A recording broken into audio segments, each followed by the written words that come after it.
Well, hello folks, I'm L.A. Little and this is your weekly NeoTA wrap where we take a look at these markets and we do it from a neoclassical perspective, each time asking ourselves just one question: what happened last week and what does it tell us about the coming ones?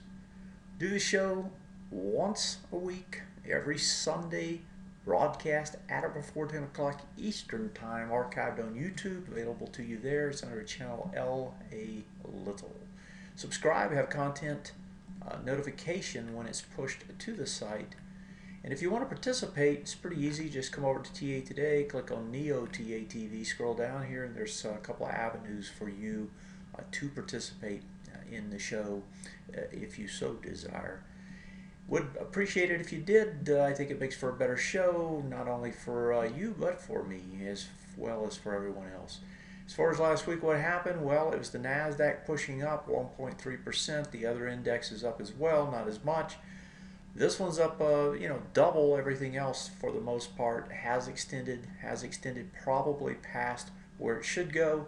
We'll talk about that here in a second. Let's look at the weekly charts, and we'll start here with the S&P 500. So last week, you actually got exactly what you wanted to see, and that was this market started to push away from that breakout area. So the breakout area, if we look back, was in this area here. We pushed over it now, starting to extend higher on a weekly time frame. Nice big move straight up off the bottom, right? Consolidation area here projects, a big push up here. We'll see how far it wants to go on the first leg up. Right now, it's just getting up and over where we thought it should go. The big thing last week, if we pull back down to a daily chart here, is that it actually retested and regenerated all week long.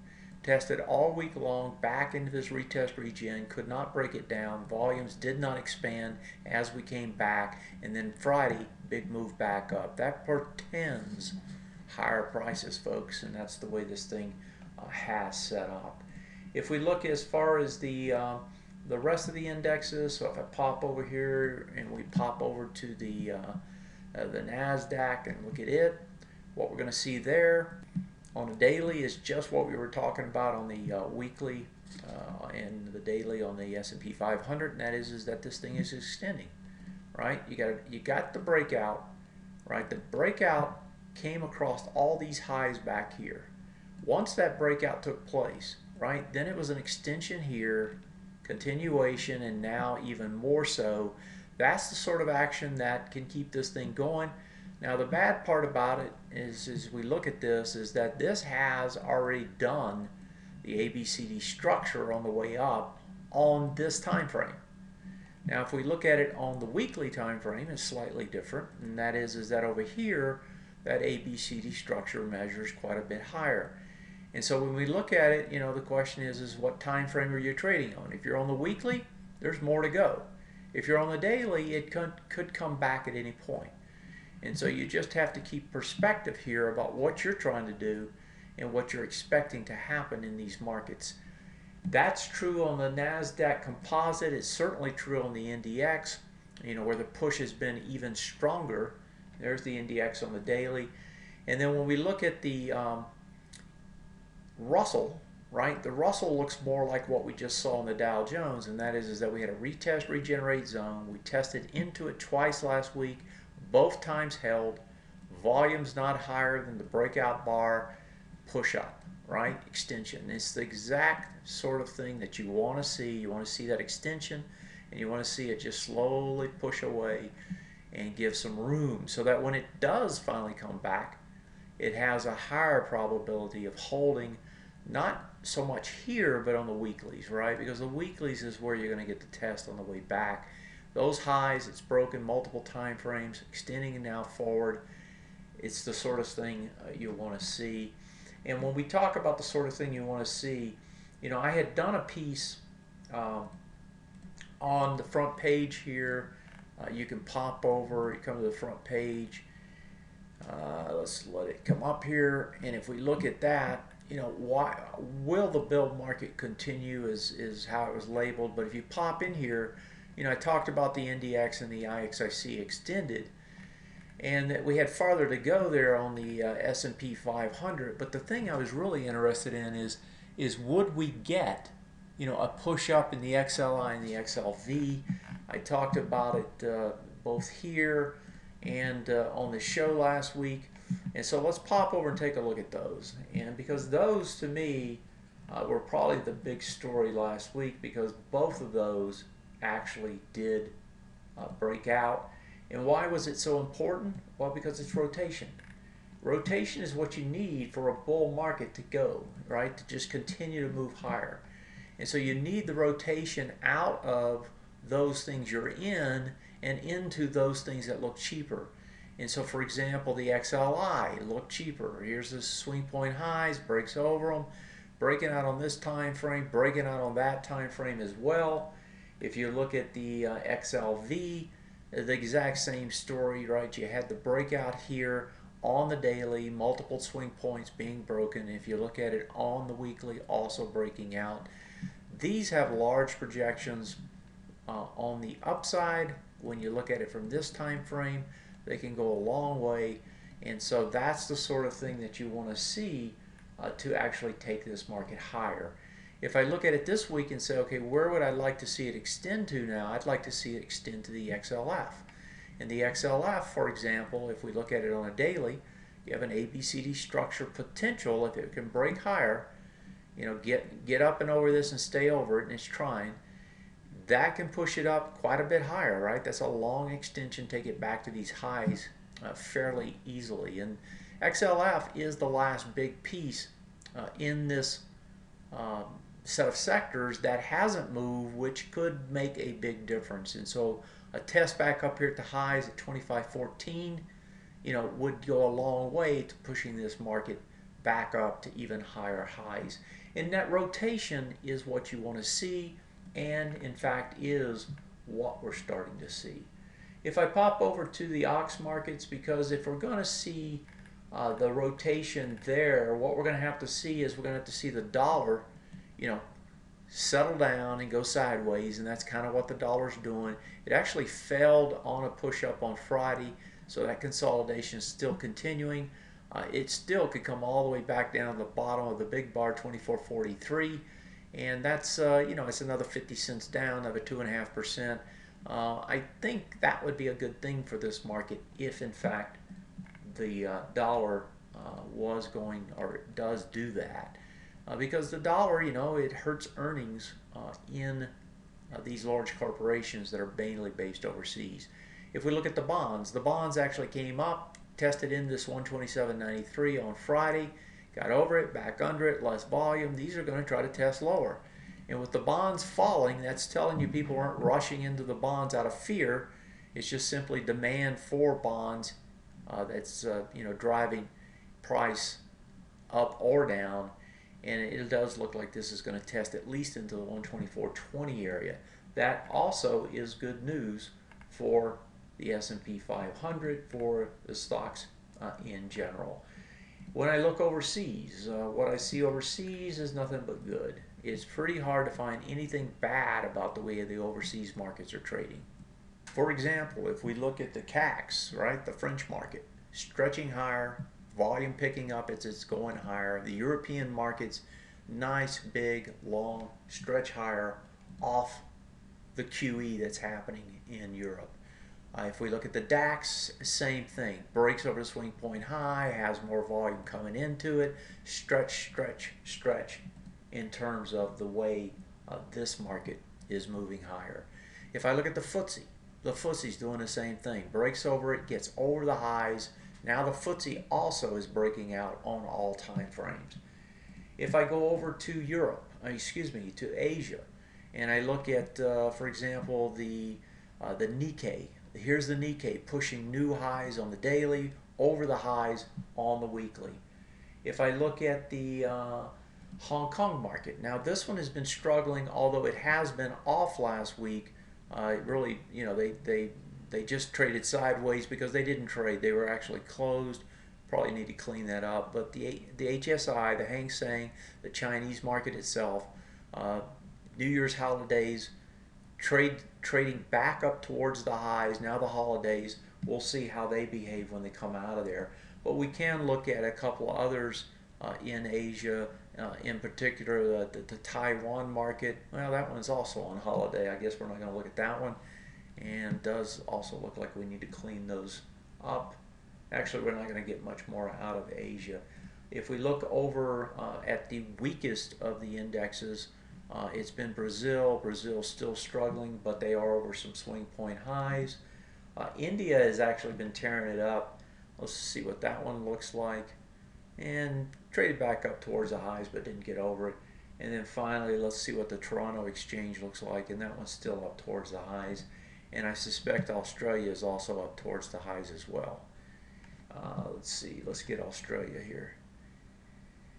And Australia also, well, I guess I'm not going to get Australia. Let's try one more time. Let me go.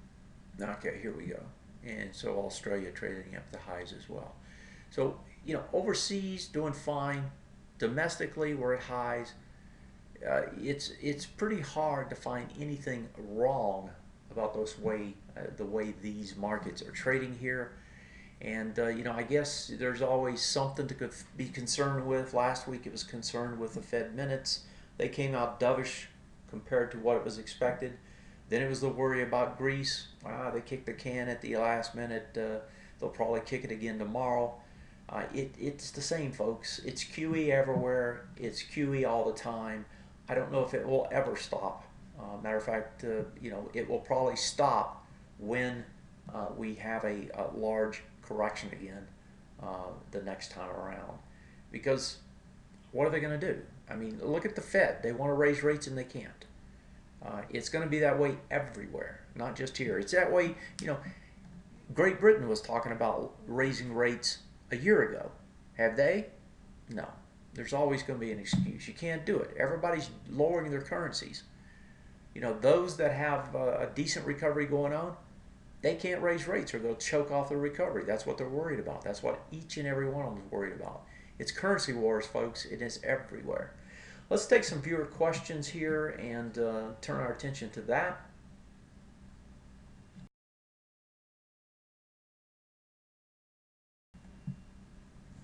Okay, and so the first question here tonight has to do with ExxonMobil. And let's see what the details are. So let me see. Buffett dumped all of his ExxonMobil. There was a refinery fire last week, and Exxon got hit pretty hard.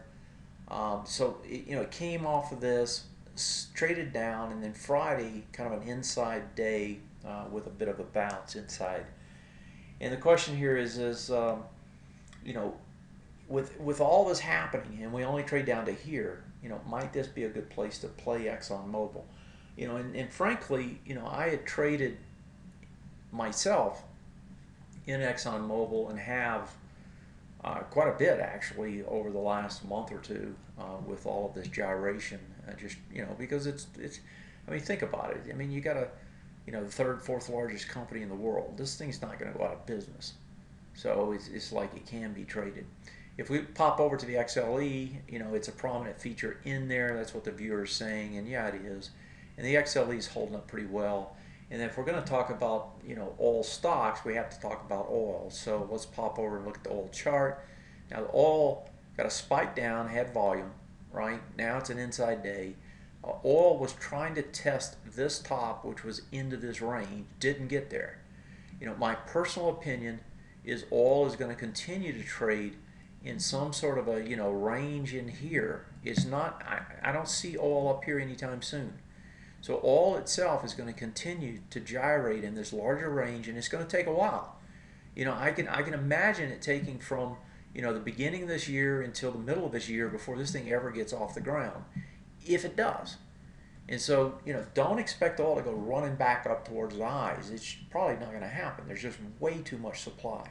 And if you look on longer term charts like this, you can see that this is going to be a real issue trying to get back up there. So going back to ExxonMobil now that we've had that lead in. ExxonMobil itself not doing too bad, right? You've had some of the things you want to see, take place. For example, you got a nice big spike up here on this push up. Now if you look at that and you look at it across, these highs all came up to it, right? And they can't get over it. What does that tell you? Well, it tells you that it's going to have to consolidate, and that's what it's doing. Now, if you come over here, and let's draw that off and do it again. If we look over here, right, this price point got underneath that one, had more volume, right? More volume underneath. Then you came back under over here and you tested and you had less volume, right? Compared. That's good. That's the sort of thing you want. You get a nice big spike off of it. Now you're drifting back in. Where's the buy, right? That's the question. Well, look at your volume tails on the way back. This bar, excuse me, this bar right here on the way back. They have this volume. The little spike up doesn't have anything on it. Where can I find support? Well, right there's the first one, right? And then where's the next one? It's down here at the lows again. And so this may be the spot, but I'd give it a little chance to see if it will break lower and come back down into this support zone or all the way back down to the lows. That's where I'd be trying to pick it up again, because what you really want to do is you want to keep focused on this large volume spike down here. That can get tested again. That low is 90, what is that, 86.91. The low here is 86.19. This thing can definitely trade back down that low if oil starts to fall again, and I think that's a possibility. So I wouldn't be rushing into an ExxonMobil. If ExxonMobil wants to trade back into this range, you know, down in here somewhere, maybe even, you know, as high as there, yeah, I wouldn't be afraid to buy it there. Even, I mean, think about the scenario, right? Comes back into this area, right? You pick some up in here. Okay, now it breaks down into here. Well, it's going to come back up here, right? You're going to get a retest regen. You can just get back out if you're wrong. So you get a low risk entry on a great company, right? And even if it goes lower, you can just turn around and get back in it, you know, a little bit later. And I didn't mean to do that. I was going to grab the monthly. Here's the monthly. So here's the monthly. If we pull that over, you can see this low here, that low there. I think that's where it would trade to if it does pop lower. That's 84.79. That's back into these highs. So I would expect 84, 84.50 is probably where this thing trades to. 84.70, 84.79.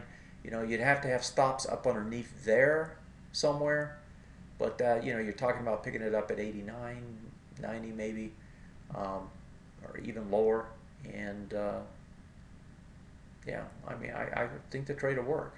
And I'll be looking at it again, too. I mean, I've traded it and made money on it each trade as this whole, you know, debacle with oil continues. So, yeah, it's a good spot. It's not a bad spot at all. Let's look at the other question, the viewer question. Okay, and this one is on Intel, and the question is it a buy? And in my opinion, probably not. You know, Intel got hit on earnings back here, and it came right back up to test.